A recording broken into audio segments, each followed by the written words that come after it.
Hey, Cuba Cubs, happy Wednesday. Mrs. Hoffer here to work with you today on your English language knowledge lesson. Friends, today we're going to go into our second lesson of the new tradespeople and colonial towns unit. Friends, the goals of today's lesson are that you will know the different types of tradespeople from colonial times. You'll understand how we can describe the different types of tradespeople from colonial times, and you'll be able to create a drawing that shows how colonial farmers traded goods in their towns. Let's get started. Okay, friends, I want to start by reviewing yesterday's read aloud, where we were introduced to the country, so places outside the city where the houses are far apart and there's lots of farms. So we were introduced to the country in colonial times. Friends, can you describe for me the different chores that had to be completed by family members in colonial times? What are some of the chores we heard about? There are many, that's right, friends. Some of them included milking cows, making butter, and sewing clothes. Now, friends, tell me, who performed these chores? That's right, Keeble Cubs. Everyone, even the kids in the family, had to do the chores. And friends, can you tell me, why did people, including the children, have so many chores to do? What do you think? They had a lot of chores to do because it was difficult to buy ready-made things, friends. That's right. And the shops were very far away. So they made most of their things at home themselves. Friends, what chores do you think that they did sounded the most difficult or complicated? I think some of the most difficult ones sounds like making their own clothes. There was such a long process from shearing the sheep to making the yarn to knitting the yarn and then sewing the clothes all together. It seems like it took a lot of time. Friends, people who lived in the country sometimes traveled to towns to pay expert workers called tradespeople to do some of the work for them or to make some of their work easier to do. Tradespeople became experts in their jobs so that other people didn't have to do these jobs as often at home. For example, dressmakers, Keeble Cubs, became experts at sewing dresses so that women could buy dresses from dressmakers instead of making their own dresses. Buying goods in town saved farmers a lot of time because they didn't have to make things themselves. Friends, today we rely on the help of lots of workers who became experts at their jobs so they can help us do the things that we can't do ourselves. Some of today's workers work with their hands to make things using specialized tools and knowledge, just like colonial tradespeople did. For example, like the people we see in this picture. Keeble Cubs, remind me, is a pilot or a tailor a tradesperson? What do you think? A tailor, that's right. A tailor is someone who sews clothes. Friends, tell me, is a farmer or a toddler a tradesperson? A farmer, that's right, Keeble Cubs, good job. Now tell me, is a baker or a teacher a tradesperson? A baker, that's right, Keeble Cubs, good job. Okay, my friends, we have made it to today's read aloud. Today we are going to be reading a story called A Trip to Town. Friends, make sure you pay extra close attention to the story to find out all about the different types of tradespeople who lived in colonial towns long ago. Imagine you lived in a country long ago and were preparing to visit the nearest town. A trip to town was not an everyday event or ordinary. 300 years ago, there were no cars or train. Your parents would have taken you by horse and wagon, like we see here, this man on the wagon attached to the horse who's taking him around. And the going was slow because you wouldn't have wanted to leave your animals alone or your crops uncared for at home for a very long time. Trips to town were pretty rare or uncommon, friends. If something is rare, Keeble Cubs, it means it doesn't happen very often. Why might you have needed to go to town? Normally, everyone in your family helped to make most of what you needed on your farm. But there was always a few things that your family couldn't make themselves, like some iron nails or a new pair of shoes, or that would have simply taken too much time to make at home, like grinding wheat into flour or making cloth for a new shirt. Fortunately, there were different kinds of tradespeople in town who were specialists or experts at many of these jobs that couldn't have been done at home or that took too long. How would you pay these tradespeople for the things you needed? Farmers usually brought a load of goods to sell. People in colonial times did not use money as often as we do today, or he might have bartered or exchanged some eggs or butter for the cloth you needed to make new clothes. If you bartered products that you brought from your farm, you swapped or traded what you brought for something you wanted from the tradesperson. You would not pay money, you would trade. Trade means to exchange, friends. You may have brought along some vegetables or even chickens to trade. The first stop on your trip to town, at least in a large town, most likely would have been at the town square. Most of the shops and important buildings were located in or around the town square. Unlike the country, buildings in town were close together, which made it possible for you to visit several shops on the same day. The town square was the place where the mayor and other town leaders made speeches or important announcements. The town square was also where townspeople met to talk and gossip with their friends. This was how people learned the latest news. From the town square, you probably headed to the nearby trading post or general store.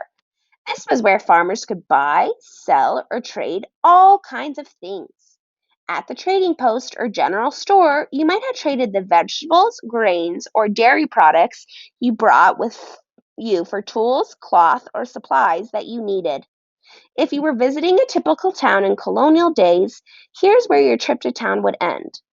Most smaller towns had only one general store, a place where the farmer could trade their crops to get basic tools and supplies they could not make at home. However, let us imagine that you were visiting a very large town where you could see and do much more. If you look near the river, you may have seen a mill, a building where wheat was ground or crushed between large stones to make large amounts of flour. Mills were almost always on the river because flowing water was needed to turn the huge water wheel that made the large flat stones inside turn and grind the wheat. So, friends, here this is where we see the water wheel with the stones inside that turn and grind the wheat. If you had visited the miller, no doubt you would have brought freshly harvested wheat or corn from your farm for the miller to grind into flour. Once it was ground into flour, you would have been able to take it home to bake breads, cakes, and other good things to eat. Next, you may have stopped in the baker shop and bought freshly baked rolls and bread. What a treat for your family! Sometimes, if farmers had extra money after selling their crops, they may have visited the hatter for a new hat or the dressmaker to buy a new dress for their daughter. Instead of buying cloth, you may have bought yourself a new shirt from the tailor. A tailor, Keeble Cubs, is a person who makes or fixes clothing. And he would have had to visit all important cobbler or shoemaker who would have made you a new pair of strong leather shoes. The blacksmith was an important specialist in town with his own set of tools and skills. The blacksmith built fires to melt iron so he could pound it into the horseshoe and nails that you needed. He also worked hard to make many of the same metal tools that you used back on your farm. In the busy town, each of these tradespeople and merchants had something special to offer people who lived in the country, just as you had much needed fresh food to offer them. For the next few days, Keeble Cubs, you'll be learning more about some of these special people. All done with today's read aloud. All right, Keeper Cubs, I hope you really enjoyed today's read aloud. Now we're going to go through some questions to test what we learned and overheard in today's story. So, friends, can you tell me or describe some things that you might see in town? What are some things you might see if you went into town? Good job, friends. There are a lot of things you might have seen. But some of these include a town square, houses and shops that were close together, and different tradespeople. Good job, friends. People Cubs, tell me now, why did the farmers go into town? That's right, Keeble Cubs. We learned that farmers went to town to barter for goods. And why were trips to town rare instead of every day? So why did trips to town not happen very much? That's right, friends. They didn't happen often because it was a long trip, and farmers didn't want them to leave their farms for long. Friends, tell me, what might a farmer bring to barter or sell in town? Good job. A farmer might bring food like milk, cheese, butter, and eggs. A farmer might also bring crops and animals.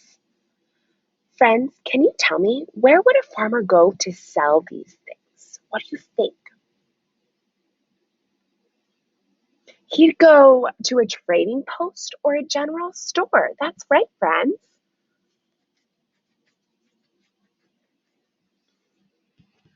Now, friends, can you tell me, why would a farmer go to the mill? What do you think? That's right. So a farmer, friends, would go to a mill to have their miller grind his wheat or corn into flour. And can you tell me, what could a farmer get from the cobbler? That's right, my friends. A farmer would get shoes from a cobbler. And what would a farmer get from a blacksmith, Keeble Cubs? A farmer could get horseshoes, iron nails, and tools from a blacksmith.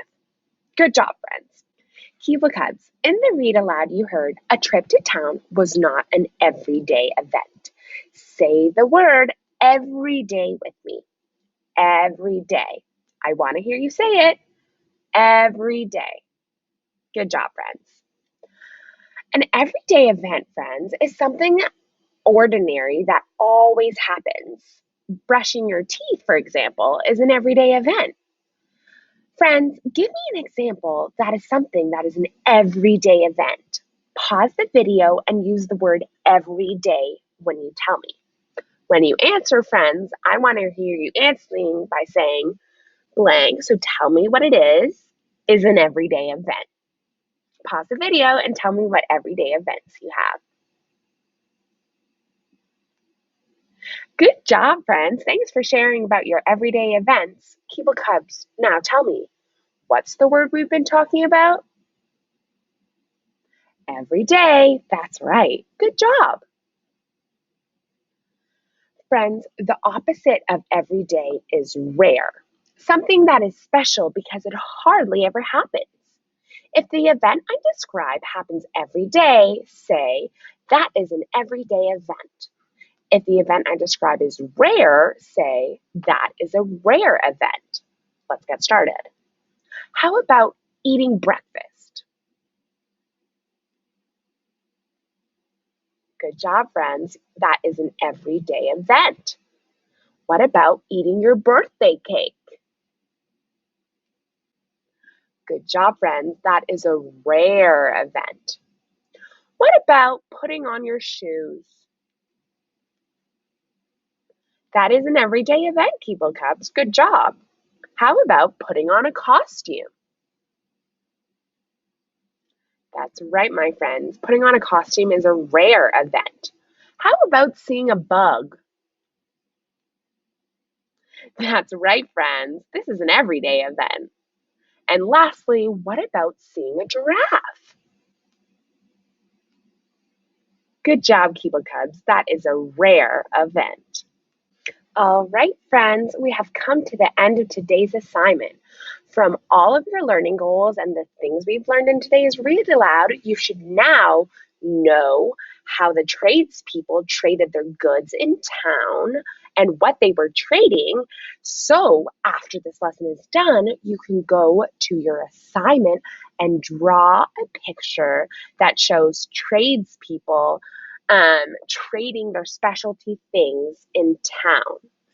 All right, my friends, you did a fantastic job on today's knowledge lesson. I'll see you tomorrow. Bye.